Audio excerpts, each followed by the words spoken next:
السلام علیکم ورحمۃ اللہ وبرکاتہ۔ بسم اللہ الرحمن الرحیم۔ جویریہ بنت حارث رضی اللہ عنہ نے بیان کیا کہ نبی کریم صلی اللہ علیہ وآلہ وسلم ان کے یہاں جمعے کے دن تشریف لے گئے۔ اتفاق سے وہ روزے سے تھی۔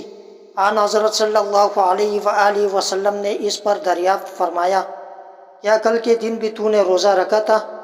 انہوں نے جواب دیا کہ نہیں۔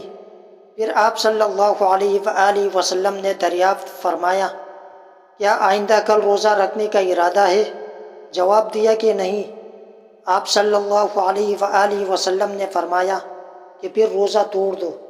آن حضرت صلی اللہ علیہ وآلہ وسلم نے حکم دیا اور انہوں نے روزہ توڑ دیا۔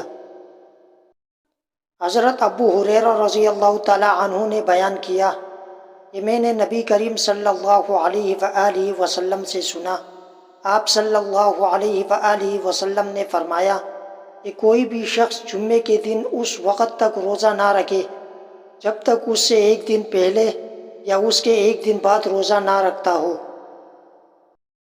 عائشہ رضی اللہ عنہ نے بیان کیا کہ رسول اللہ صلی اللہ علیہ وآلہ وسلم نے فرمایا، اگر کوئی شخص مر جائے اور اس کے ذمے روزے واجب ہو تو اس کا ولی اس کی طرف سے روزے رکھ دے۔